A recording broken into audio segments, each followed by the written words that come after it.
मैं क्या दवाई ले रहा हूँ तो क्या मैं पागल हूँ। सारे पेशेंटों को लगने लग जाता है कि क्या मैं पागल हूँ, जबकि जो पागल का कंसेप्ट है लोगों को आया साइकोसिस जैसी इलनेसेस से।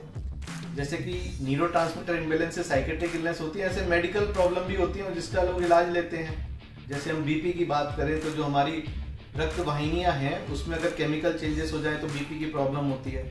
इसी तरह से कुछ न्यूरोट्रांसमीटर्स में इम्बैलेंस हो जाए तो साइकेट्रिक इलनेस या मेंटल इलनेसेस हो जाती हैं। तो आपको केवल इसी तरह से समझना है।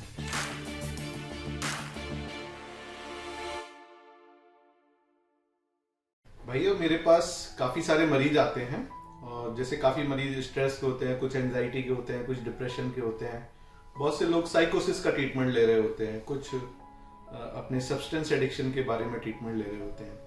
तो उनको एक कन्फ्यूज़न रहता है कि सर मैं ट्रीटमेंट ले रहा हूँ लेकिन मुझे अंदर से ऐसा लगता है, हीन भावना आती है कि क्या मैं पागल हूँ। मुझे हमेशा ही डर लग रहा है कि मैं पागलपन की दवाइयाँ ले रहा हूँ, पागलपन के इलाज के लिए ट्रीटमेंट ले रहा हूँ। तो ये कन्फ्यूजन काफ़ी लोगों के दिमाग में होता है, और ये एक तरह का स्टिग्मा है। लोगों को स्टिग्मा है कि मैं साइकेट्रिस्ट के पास आ रहा हूँ तो मैं पागल हूँ और मैं इसको ठीक करने की दवाई ले रहा हूँ। तो इससे लोग काफ़ी परेशान रहते हैं। तो एक तो बीमारी से परेशान है, दूसरा ट्रीटमेंट से चाहे उनको फ़ायदा आ गया है तो फ़ायदा आने के बाद में भी अब वो सोच से परेशान है कि क्या मैं पागल हूँ। तो भाइयों इसी की वजह से आज हमने सोचा क्यों ना इस टॉपिक पे एक वीडियो बनाया जाए जिससे लोगों को कुछ नॉलेज मिले और उनका ये कंफ्यूजन और स्टिग्मा दूर हो सके। नमस्कार भाई बहनों, मेरा नाम डॉक्टर आशीष कुमार मित्तल है। मैं एक consultant psychiatrist, de addiction specialist and sexual problem specialist हूँ, और मैं गुड़गांव में प्रैक्टिस करता हूँ जो कि दिल्ली एनसीआर में। तो भाइयों हम डिस्कस कर रहे थे कि लोगों में एक कंफ्यूजन और एक स्टिग्मा होता है जब भी वो साइकेट्रिस्ट के पास जाते हैं कि वो सोचते हैं कि क्या मैं पागल हूँ। अब ये स्टिग्मा या ये सोच लोगों में आती कहाँ से है, ये एक एवर्जन कहाँ से आता है ट्रीटमेंट के लिए कि मैं पागलपन का ट्रीटमेंट ले रहा हूँ। तो सबसे पहले कि कुछ साइकेट्रिक इलनेस, जो बड़ी साइकेट्रिक इलनेस है जिनको साइकोसिस भी कहते हैं, साइकोसिस के अंदर सीजोफ्रेनिया और बाइपोलर जैसी इलनेस आती हैं या डेल्यूजनल डिसऑर्डर आते हैं। और साइकोसिस का पहले ट्रीटमेंट नहीं हुआ करता था, तो यूजुअली ऐसे लोग समाज में बहुत ही बेकार अवस्था में होते थे। इलनेस होने की वजह से वो थोड़े वायलेंट भी होते थे, साफ सुथरे नहीं होते थे। तो जो एक साइकेट्रिक पेशेंट की जो इमेज बनी है समाज में, वो इस तरह के लोगों की बनी है कि जो लोग गंदे हैं, काम धंधा नहीं करते हैं, वायलेंट हैं, एग्रेसिव होते हैं, किसी को सुनते नहीं हैं, सपोर्ट नहीं करते हैं। तो एक ऐसी इमेज साइकेट्रिक पेशेंट की बन गई जिनको कि पागल भी लोग कहने लगे। तो इससे क्या हुआ, जो साइकेट्री के जो नॉर्मल पेशेंट होते हैं, जो मैक्सिमम पेशेंट होते हैं जो साइकेट्रिक की क्लिनिक में जो आते हैं, तो साइकेट्रिस्ट की क्लिनिक में जो सबसे ज्यादा पेशेंट आते हैं वो आते हैं स्ट्रेस के, एंजाइटी के, डिप्रेशन के, ओसीडी के, डी एडिक्शन के। तो ये ज्यादा पेशेंट आते हैं, लेकिन सारे पेशेंटों को लगने लग जाता है कि क्या मैं पागल हूँ, जबकि जो पागल का कंसेप्ट है लोगों को आया साइकोसिस जैसी इलनेसेस से। और ये जो एंजाइटी, डिप्रेशन और सोशल एंजाइटी, ओसीडी प्रॉब्लम होती है, ज्यादातर न्यूरोटिक इलनेस में आती है जो कि साइकोसिस में नहीं आती, क्योंकि एक वर्ड यूज किया गया एक तरह की प्रॉब्लम के लिए, तो ये वर्ड जनरलाइज हो गया। तो सारे लोग सोचने लग गए कि क्या मैं पागल हूं और मैं साइकेट्रिस्ट से ट्रीटमेंट ले रहा हूं। अच्छा, साइकेट्रिक इलनेस की अगर हम प्रीवेलेंस की बात करते हैं तो 15 से 30% लोगों को साइकेट्रिक इलनेस होती है। और जैसे मैंने आपको ऑलरेडी बताया, इसमें स्ट्रेस, एंजाइटी, डिप्रेशन ज्यादा कॉमन होती हैं। और जो साइकोटिक इलनेस होती हैं जिसमें कि सीजोफ्रेनिया, बाइपोलर, डेल्यूजनल डिसऑर्डर है, 2 से 4% पॉपुलेशन में होते हैं। तो ओवरऑल हम देख सकते हैं कि ज्यादातर पॉपुलेशन में साइकोसिस के या पागलपन के कोई सिम्टम नहीं होते हैं, लेकिन ये लोगों में एक स्टिग्मा है जो ये सोच उनके घर कर जाती है। अच्छा, अब इस सोच की वजह से जो इनके मन में घर कर गई है कि क्या मैं पागल हूं, तो वो अपने आप को एक हीन भावना से देखने लग जाते हैं। चाहे एक तो वो अपने आप को खुद को हीन भावना से देखते हैं, और वो समाज में भी जाते हैं तो दूसरे लोग भी उनको हीन भावना से देखते हैं। सिंपल एंजाइटी के मरीज को लोग हीन भावना से देखते हैं। तो हमने देखा है कि अगर लोगों को पता होता है कि दूसरे को कोई साइकोलॉजिकल प्रॉब्लम है, तो लोग उसको एक हीन भावना से या पागल की दृष्टि से देखते हैं, और लोग या पेशेंट डिस्क्रिमिनेशन महसूस करते हैं, चाहे वो उनका जॉब हो, चाहे सोशल लाइफ हो, मैरिटल लाइफ हो, फैमिली लाइफ हो, हर जगह वो एक डिस्क्रिमिनेशन फील करते हैं इसकी वजह से। काफी पेशेंटों ने हमें बताया है कि जब वो मेडिकल स्टोर पे जाते हैं और जो दवाइयाँ डॉक्टर ने लिखी होती हैं, जब वो पर्चे को मेडिकल स्टोर वाले को देखते हैं तो वो देखते हैं कि मेडिकल स्टोर वाला उनको एक डिफरेंट तरीके से देखता है कि अरे ये क्यों दवाई खा रहा है, ये साइकेट्रिक इलनेस क्यों खा रहा है, ठीक है। तो उनको बड़ा ही अजीब लगता है, पेशेंटों को दवाई लेते हुए भी बड़ा अजीब लगता है कि ये हमें क्यों देख रहा है। अब कुछ और आगे, कुछ मेडिकल स्टोर वाले तो और आगे बढ़ जाते हैं, वो अपने एक्सपर्ट कमेंट पेशेंटों को देने लग जाते हैं कि भाई तुम ये दवाई क्यों खा रहे हो, ये दवाई बड़ी खतरनाक है, ये दवाई बहुत एडिक्टिव है, इनके बहुत साइड इफेक्ट हैं, ये दवाई स्लीपिंग पिल आप ले रहे हो। जबकि ऐसा नहीं होता है। अगर आप डॉक्टर से प्रिस्क्रिप्शन ले रहे हो तो आपको कोई घबराने की जरूरत नहीं है। मेडिकल स्टोर वाले को दवाइयों के बारे में इतनी नॉलेज नहीं होती। अगर इतनी नॉलेज होती, इतना ही वो समझदार होता तो वो डॉक्टर नहीं बन जाता, तो मेडिकल स्टोर थोड़ी ही खोलता।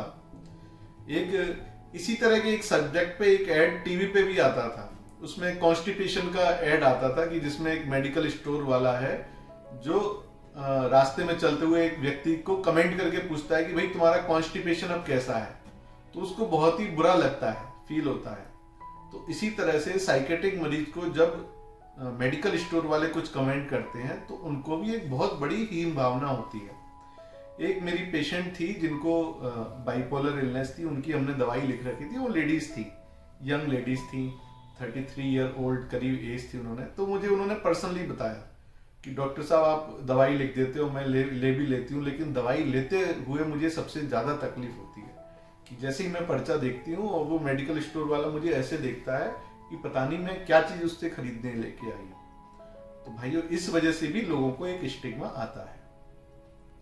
लेकिन अगर हम मेडिकल साइंस की बात करें तो हमारे लिए आप केवल एक पेशेंट हो जिसको कोई साइकोलॉजिकल प्रॉब्लम है और वो साइकोलॉजिकल प्रॉब्लम के साथ हमारे पास आया है। और ऐसे डॉक्टर, ये मेरा कर्तव्य है कि मैं आपको जो बेस्ट फैसिलिटी है वो प्रोवाइड करूं, बेस्ट ट्रीटमेंट है वो प्रोवाइड करूं और आपको आपकी प्रॉब्लम से दूर कर सकूं। और जो मैं मेडिकल स्टोर के बारे में डिस्कशन कर रहा था उसका अब सॉल्यूशन भी अवेलेबल है। अगर आपको किसी तरह का डिस्क्रिमिनेशन फील होता है या परेशानी होती है तो आप ऑनलाइन फार्मेसी से दवा लीजिए। आजकल ऑनलाइन फार्मेसी है, वहाँ मैक्सिमम दवाएं मिल जाती हैं। या आजकल बहुत सारे हॉस्पिटल में इन हाउस फार्मेसी होती हैं, जो अच्छे क्लिनिक हैं, बड़े क्लिनिक हैं, वो खुद अपने क्लिनिक पे डिस्पेंसिंग करते हैं मेडिसिन की, आप वहाँ से दवा ले सकते हैं। अब जैसे हमारे क्लिनिक की बात करें, केवल इसी पॉइंट को ध्यान में रखते हुए कि हमारे पेशेंटों ने हमें बताया कि उन्हें स्टिग्मा या डिस्क्रिमिनेशन फील होता है मेडिकल स्टोर पे जाने की वजह से, तो हम भी अपने क्लिनिक पे इन हाउस फार्मेसी प्रोवाइड करवाते हैं जिससे कि पेशेंटों को कम से कम तकलीफ हो। अच्छा, जैसे मैंने बताया, लोगों को इन्फीरियरिटी कॉम्प्लेक्स फील होता है कि भाई मुझे साइकेट्रिक इलनेस है या मैं पागल हूँ, तो ये हीन भावना आपको बिल्कुल नहीं लानी है, क्योंकि साइकेट्रिक इलनेस का होना नहीं होना काफी हद तक पर्सन के कंट्रोल में नहीं होता। वो ब्रेन में न्यूरोट्रांसमीटर इम्बैलेंस की वजह से कोई बीमारी होती है ये, या लाइफ में कोई ट्रॉमा आ गया हो उसकी वजह से बीमारी होती है। इसमें आपका कोई कंट्रोल नहीं है। जैसे कि न्यूरोट्रांसमीटर इम्बैलेंस से साइकेट्रिक इलनेस होती है, ऐसे मेडिकल प्रॉब्लम भी होती है जिसका लोग इलाज लेते हैं। जैसे हम बीपी की बात करें तो जो हमारी रक्त वाहिनियां हैं उसमें अगर केमिकल चेंजेस हो जाए तो बीपी की प्रॉब्लम होती है। इंसुलिन में इम्बैलेंस हो जाए तो डायबिटीज की लोगों को दिक्कत हो जाती है। अगर एसिड ज्यादा सीक्रेट होने लगे तो लोगों में एसिडिटी की प्रॉब्लम हो जाती है।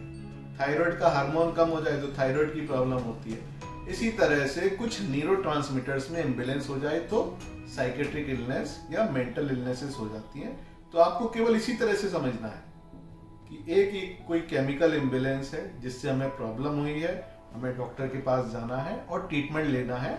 और इस तरह से इन्फीरियरिटी कॉम्प्लेक्स अपने अंदर या हीन भावना अपने अंदर नहीं लानी है कि क्या मैं पागल हूँ, मैं क्या दवाई ले रहा हूँ तो क्या मैं पागल हूँ, या मैं पागलपन की दवाई ले रहा हूँ, या लोग मुझे पागल समझेंगे। अगर किसी पॉइंट पे आपको ऐसा लगता है कि आपको लोग पागल समझेंगे तो इसका तो सिंपल सॉल्यूशन है, आप अपने सराउंडिंग में किसी को बताएं ना कि आप क्या दवाई ले रहे हैं। आपको लगता है कि सामने वाला आदमी आपको समझेगा नहीं, तो आपको उसको अपनी प्रॉब्लम के बारे में और उसके बारे में डिस्कशन करने की कोई जरूरत नहीं है। तो भाइयों, आज के वीडियो में हमने समझा कि क्या मैं पागल हूं ऐसा लोग क्यों सोचते हैं और इस हीन भावना के पीछे रीजन क्या है। और आज हमने ये भी जाना कि जो नॉर्मल जो ओपीडी होती है साइकेट्रिस्ट की, उसमें ज्यादातर मरीज नॉर्मल होते हैं। 90 to 95% लोग नॉर्मल होते हैं। उनमें कोई भी ऐसा एबनॉर्मल सिम्टम नहीं होता जिसको देख के आप पहचान सको कि उनको कोई साइकेट्रिक इलनेस है। लास्ट में आपको अपनी प्रॉब्लम को एक्सेप्ट करना चाहिए, उसके ट्रीटमेंट को एक्सेप्ट करना चाहिए, बिना किसी डिसरेस्पेक्ट के, बिना किसी हीन भावना के। तो भाइयों, होप ये वीडियो आपको अच्छा लगा होगा, तो इसको लाइक करिए और अपने कमेंट में लिखिए अगर आपकी कोई प्रॉब्लम है, अगर आपने कोई ऐसा नेगेटिव या स्टिग्मा वाला इंसिडेंस फेस किया है उसके बारे में आप लिख सकते हैं। और आप हमारे चैनल को जरूर सब्सक्राइब करिए, जिससे कि फ्यूचर में मैं जो भी वीडियो डालूं सबसे पहले आपको मिले। मेरे चैनल को सब्सक्राइब करके इस फैसिलिटी का लाभ उठाइए। धन्यवाद, नमस्कार।